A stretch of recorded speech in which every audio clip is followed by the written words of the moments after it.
에베소 11장 20절의 말씀으로 영적 세계에 흐르는 축복을 잡아라, 이런 제목으로 은혜를 나누려고 합니다.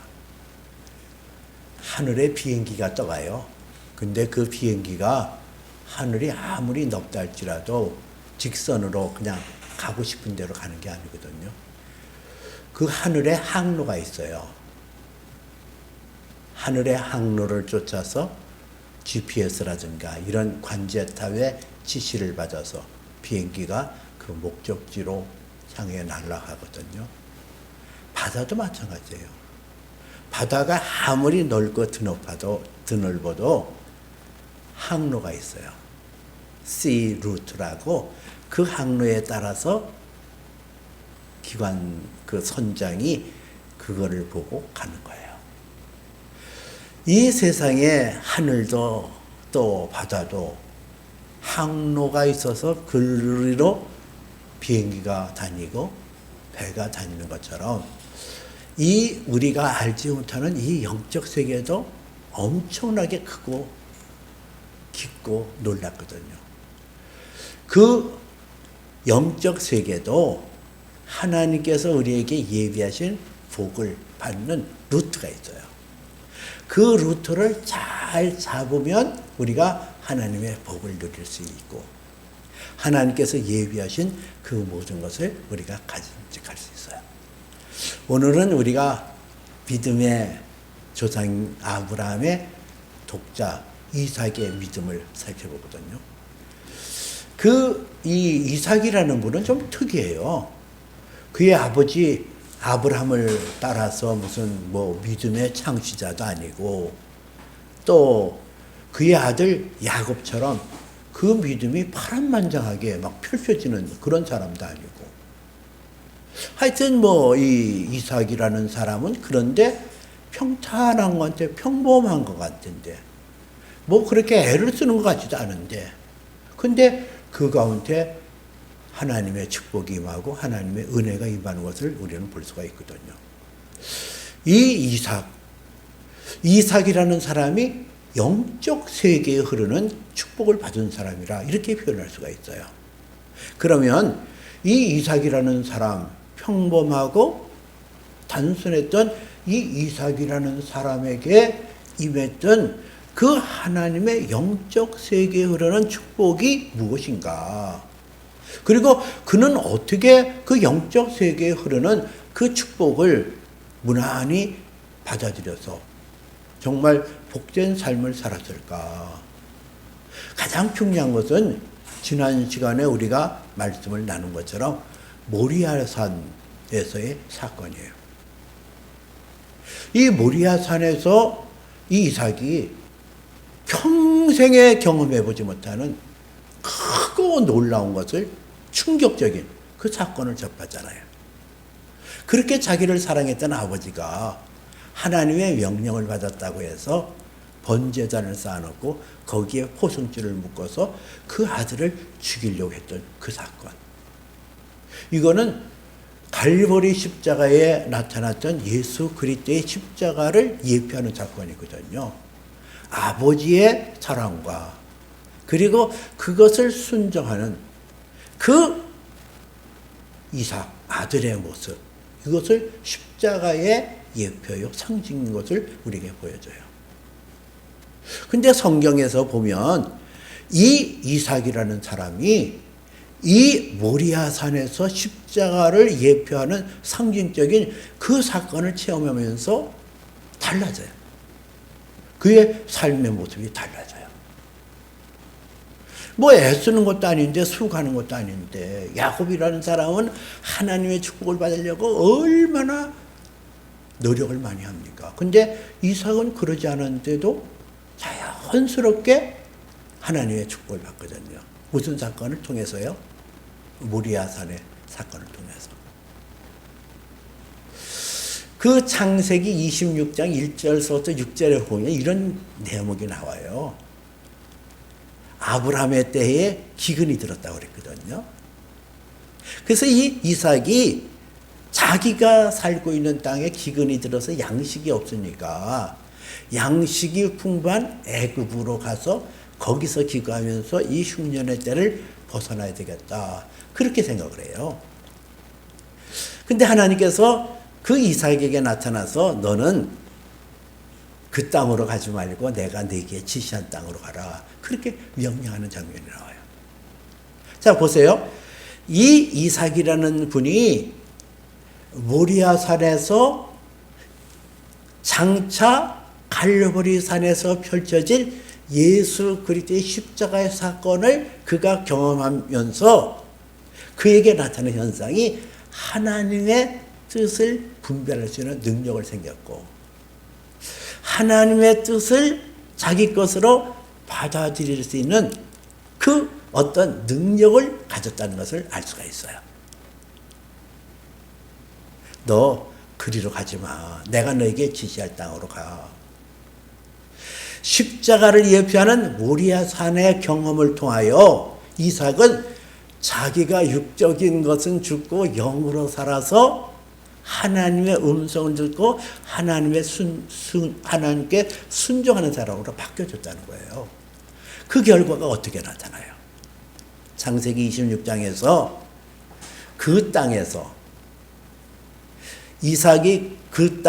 이삭이 농사를 하여 그 해에 100배를 얻었고 하나님께서 그에게 복을 줘 창대케 하고 왕성하게 되어 마침내 거부가 되어졌다. 그랬거든요. 그랄 땅에서 그 하나님께서 지시한 그랄 땅에서 거했더니 그 땅에서 그 해에 농사지었더니 100배의 수확을 거뒀다. 그리고 하나님께서 그에게 복을 주어 왕성하게 하고 창대케 하여 마침내 거부가 되어졌다. 이것은 뭘 말할까? 농사만 100배가 됐다는 거 아니에요. 그가 하는 일이 다 형통했다는 얘기예요. 그 당시는 육축을 길렀으니까 그 가축대의 수요가 늘어나고 사람을 쓰면 또 사람들이 다 신실하고 충실하고 열심히 있는 사람들이 와서 마침내 거우가 될 수 있도록 하나님께서 복을 주셨다는 거예요. 무슨 사건 이후로? 모리아산 십자가의 사건 이후에 그렇게 되어졌다는 거예요. 그 다음에 그 창세기 26장에서는 100배의 수확을 거두면서 잘 되는 모습을 블레셋 사람이 보지 못하고 아브라함 때에 팠던 그 우물을 뺏어갔어요. 그리고 이 이삭이 우물을 파게 되어지면 또 와서 그거를 뺏어가고. 근데 그 당시 팔레스타인 지역에서 이삭이 살았을 당시에 우물이라는 것은 대단히 중요하거든요. 샘이 흔치 않고 개울도 흔치 않았던 그 지역에서 우물은 생존과 밀접한 연관이 있는 거예요.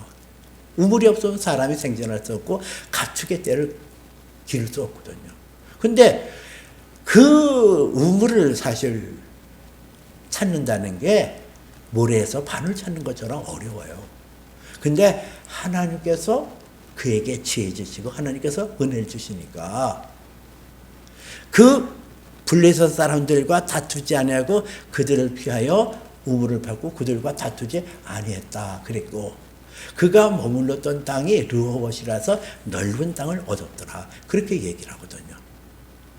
여러분 여기서 이삭이 하나님의 복을 받아요. 그 영적인 세계에 흐르고 있는 축복이 무엇인지를 알았거든요. 갈라디아서 3장 9절에서는 믿음으로 말미암은 자는 믿음이 있는 아브라함과 함께 복을 받느니라 그랬어요.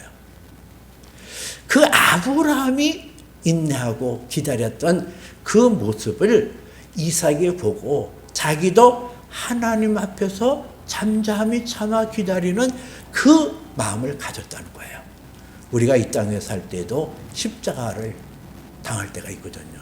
이 십자가 겉으로 볼 때는 저주고 겉으로 볼 때는 참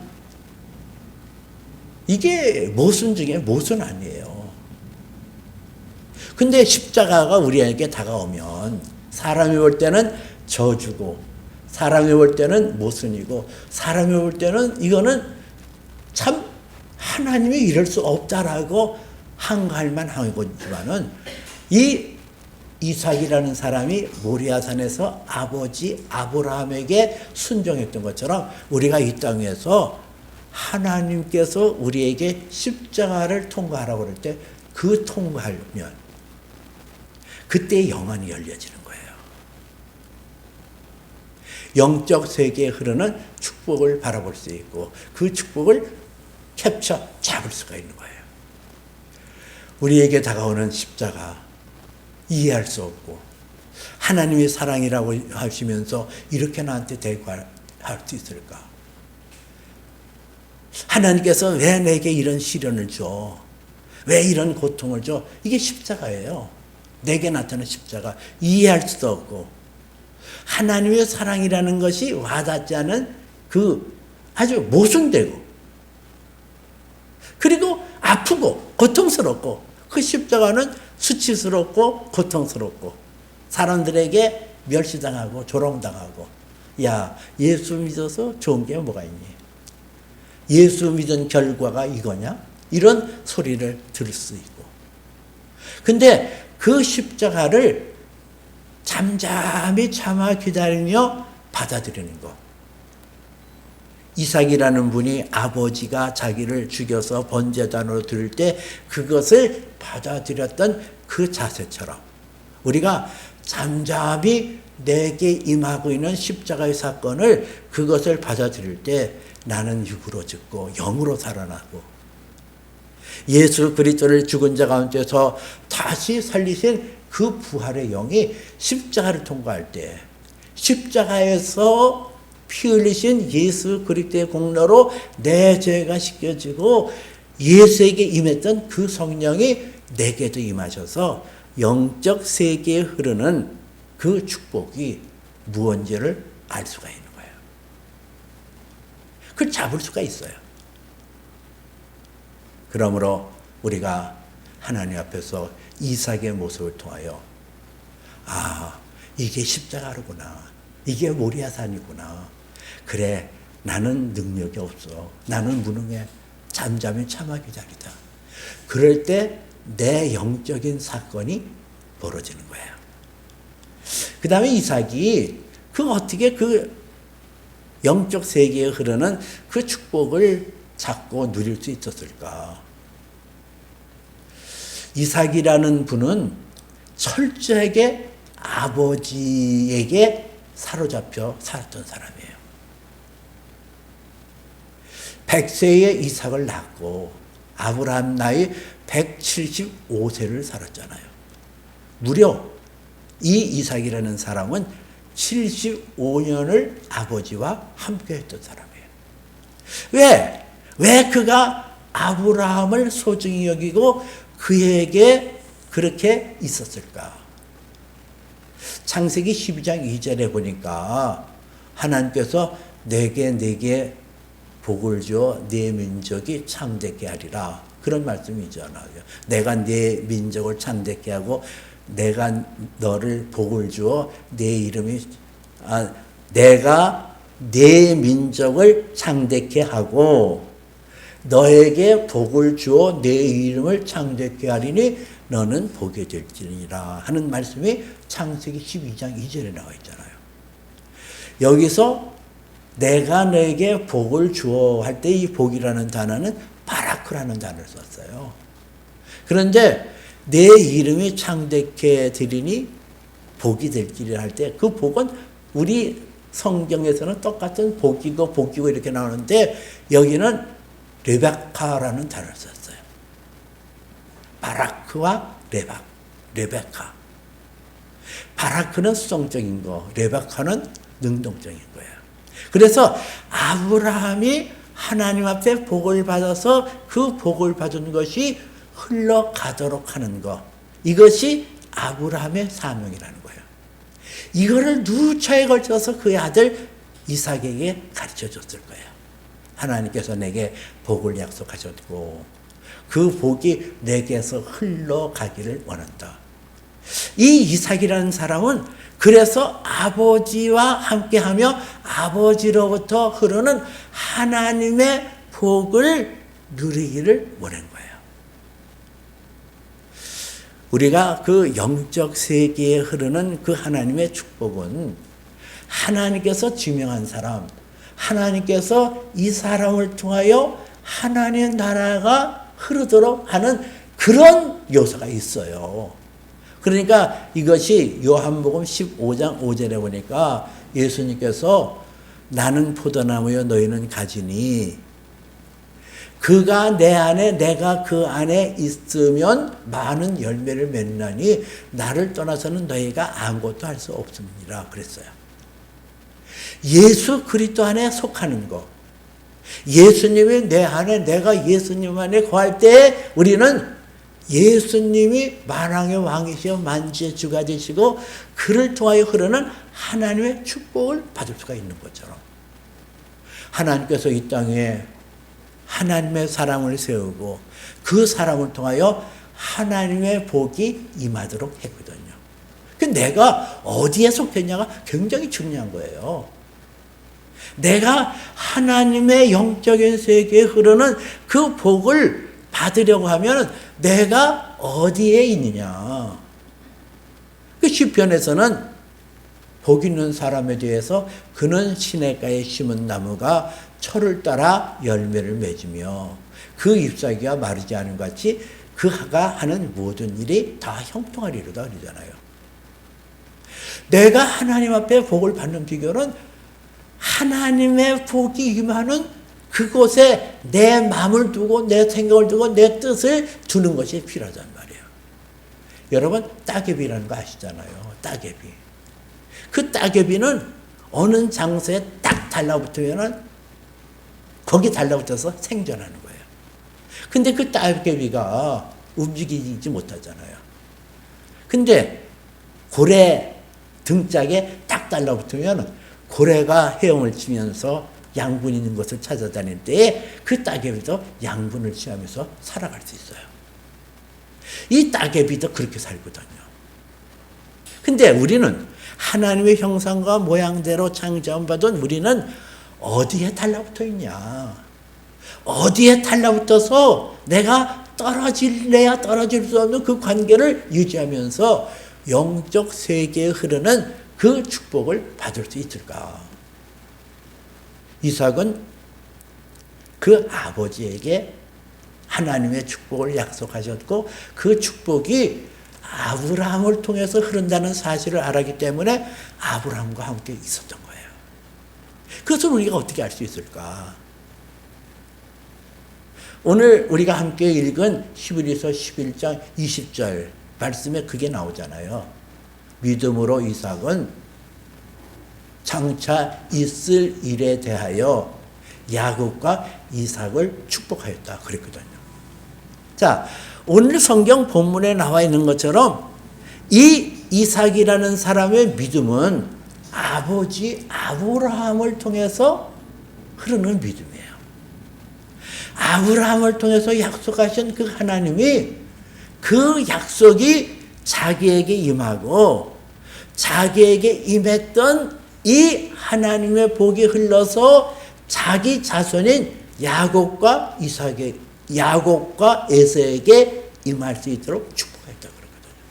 그러면 이 이삭이라는 사람의 그 믿음의 가장 핵심은 뭐냐고요? 아브라함을 통해서 흐른다.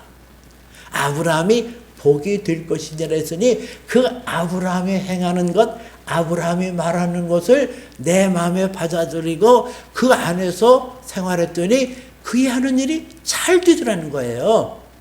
농사를 지면은 백변화되고 가축대를 기르면 가축대가 번성하고 그리고 종들이 오는데 다 성실하고 일 잘하는 사람들이 와서 마침내 거부가 되고 우물을 빼앗겼지만은 그러나 잠잠히 참고 기다렸더니 하나님께서 그의 우물의 숫자를 넓히고 그가 사는 지역을 넓혀주는 그거 뭐 자기가 뭐 하는 게 아니잖아요.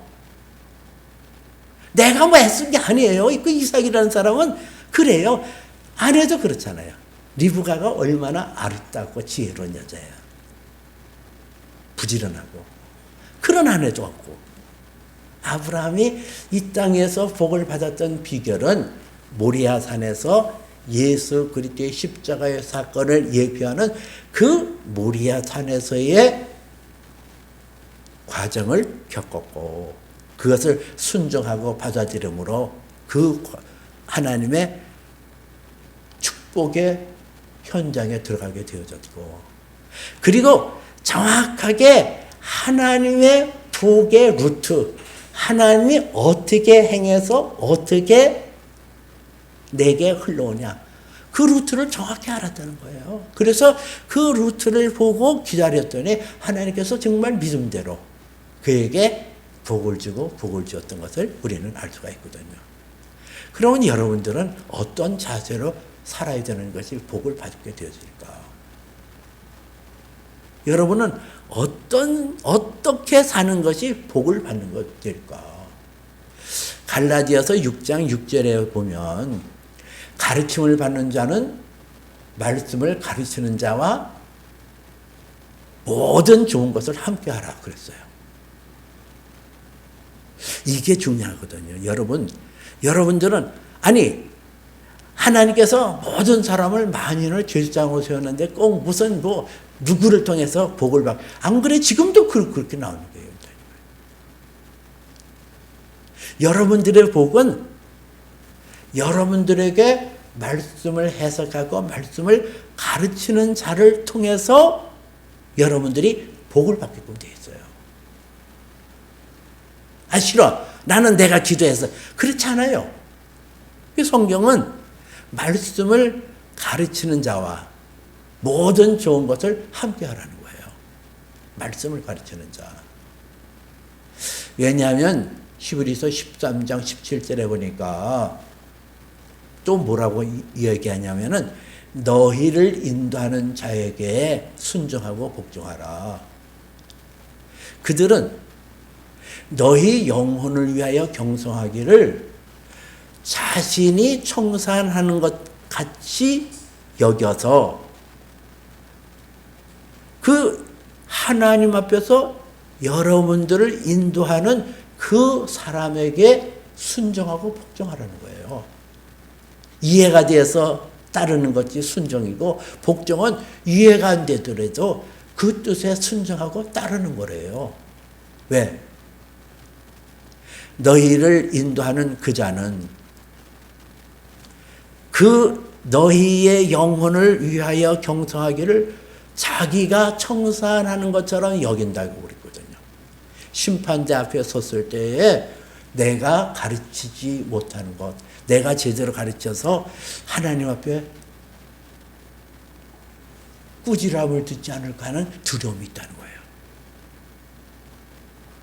그러니까 뭐라고 얘기하냐면은 그런 인도자에게 그렇게 그 일을 즐거움으로 이 일을 하게 하고 근심함으로 하게 하지 말라. 그렇지 않으면 너에게 유익이 없느니라.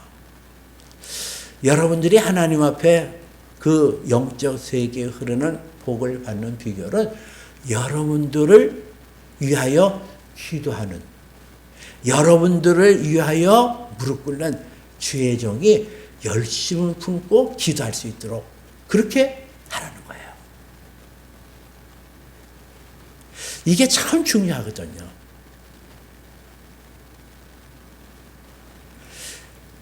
이스라엘 백성들이 430년 동안 애굽에서 피난살이 하다가 나오잖아요. 애굽에서 종살이 하다가 광야로 나오는데 그 광야라는 데는 낮에는 엄청나게 덥고 밤에는 으스하게 추워요. 그럼 먹을 것도 없고 마실 것도 없고 그렇게 열악하기 그지없는 그 광야. 그리고 그 당시에는 노예 문화가 발달되어 있거든요. 얼마나 좋아요. 군사도 없어, 뭐도 없어. 그냥 쫓아 들어가서 그냥 확 잡아다가 끌어다가 자기 나라의 노예로 삼을 수 있는데 그 광야 40년 동안 그들에게 먹을 것과 입을 것과 마실 것이 떨어지지 않고 그들의 신이 불을 켜지 아니하고 굶주리지 아니하고 그렇게 살았고 40년 광야 생활하는데 노예로 팔려가는 것도 없고 그게 왜 그렇게 됐어요? 광야 중앙에 하나님의 성막이 있고 그 성막에서 제사장들이 하나님 앞에 제사 드리는 그 번제단에 불을 끄지 않고 성소에 7 금소대에 불을 끄지 아니하고 하나님 그 지성소 앞에는 분향단에 분향을 껐더니 그들이 24시간 365일을 쉬지 않고 기도하고 쉬지 않고 제사 드렸기 때문에 그들이 안전을 이룰 수가 있었던 거예요. 여러분, 이게 중요하거든요. 주의 종이 기도하는데 힘을 쓸 수 있도록. 여러분들이 이 목회자만큼 기도 많이 못하잖아요. 여러분들이 이 목회자만큼 성경을 많이 보지 못하잖아요. 그러면은 여러분들은 세상에 나와서 열심히 수고하고 애써서 주의 종이 또 자기에 맡은 본분을 잘 감당할 수 있도록 그렇게 헌신하는 이게 필요하다는 거예요. 그래서 여러분과 이 주의 종의 관계가 서로 좋은 것을 함께함으로 여러분들은 영적 세계에 흐르는 복을 깨달을 수 있고 그것을 잡아 누릴 수가 있습니다. 이삭의 믿음을 본받아서 우리도 십자가를 당하게 되어지면은 이 십자가가 내게 복이 되겠구나. 그래서 그걸 받아들여요. 왜 내게 하나님께서 이렇게 하냐고, 왜 나를 이렇게 귀찮게 하고, 왜 나를 이렇게 수치스럽게 그러지 마시고. 그리고 복의 근원이 무엇인지 그와 합하여 마음을 같이 쓰는 이 자세가 필요해요. 그럴 때 하나님께서 준비하시고 예비하시는 우리 눈에 보이지 않지만은 우리 손에 잡을 수 없지만은 그 영적 세계에 흐르는 복을 누릴 수가 있다는 사실을 믿고 나가시기를 주님의 이름으로 축복해 드립니다.